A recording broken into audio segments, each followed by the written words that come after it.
So you probably don't know this, but I'm a big reader, especially a sucker for a good crime and mystery book. But this summer, I found myself in a large slump. It was difficult to pick up a book and actually stick with it, and slowly I stopped enjoying one of my favorite hobbies. That is until I picked up Five Survive by Holly Jackson.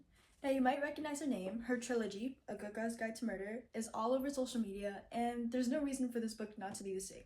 It was definitely a 5 out of 5 star read, so let's talk about it. Imagine you're taking your spring break trip. You're probably with your friends and you've chosen someplace relaxing to reset.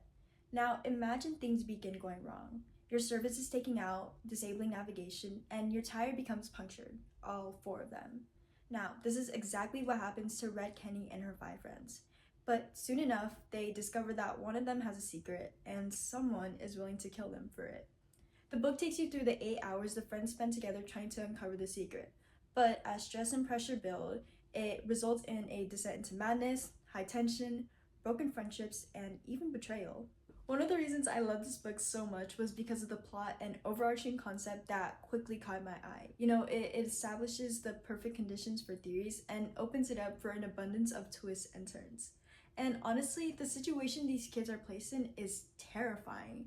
I mean, being stranded is one thing. You have limited resources, not much that you can do. But being held at gunpoint, knowing one of you has to die over a single secret, it just makes it even worse. Another reason this book is so enjoyable was because of the diverse range of characters that Jackson describes. Even though that there are six of them, they each bring something different.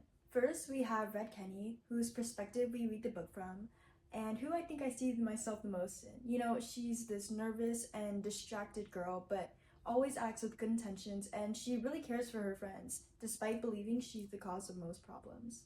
Next, we have Maddie Lavoie. She's Red's best friend, and she almost has this it girl kind of aesthetic. She has this pristine and untouchable life.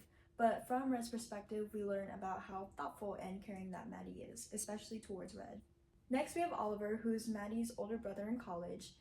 Same kind of perfect life, and together they're the children of the most prominent assistant district attorney and second mother to Red, Catherine Lavoie.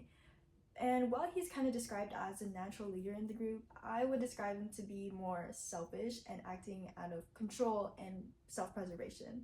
Next, we have Reina Flores Serrano. She's Oliver's pre-med girlfriend, and she's this sympathetic and level-headed girl who tries her best to keep calm in every situation that the group faces together. And then there's probably the most relatable, Simon Yu, who is Red and Maddie's friend. Now, he's not the bravest, but he translates his incredible cinematic knowledge into practical information. And he's probably my favorite of the six because he acts in the same way I would if I were in the same situation. And then finally, we have Arthur Moore. He's the newest of the group, and he's also Red's secret crush. And although he doesn't want to, he's always willing to take the chance when needed and attempts to find the most logical solutions to each problem. Through these characters, Jackson does a fantastic job of exploring the depth of themes such as truth and trust and how pressure and stress affect each one.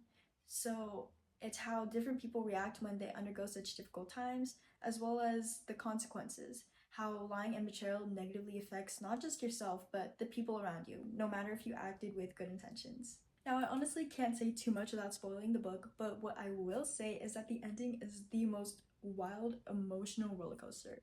It was just so shocking and surprising, all being so sad and dramatic. The way Jackson portrayed and described the scene was perfection. You could really feel the tension and the feelings that each character was going through.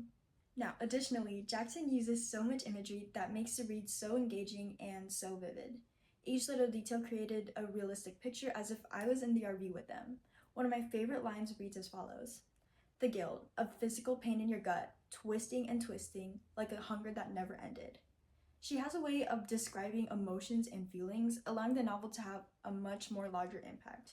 It goes farther than just saying, "oh, there is guilt," but perfectly replicates the feeling in writing. And the amount of symbolism present, as nerdy as it sounds, allows for a deeper analysis of the book.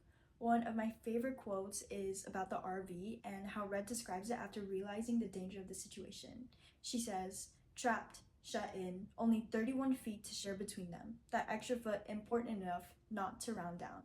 It emphasizes the theme of isolation and that claustrophobic feeling you develop when you're forced into such a confined space. So, Five Survive gets a 5 out of 5 star review from me, and I definitely recommend reading it. The book was so incredibly well written, so props to Holly Jackson for creating another fantastic novel. The ending was so unpredictable, so unexpected, and I just loved it so much. So, thank you guys so much for watching, and I'll see you next time. Bye!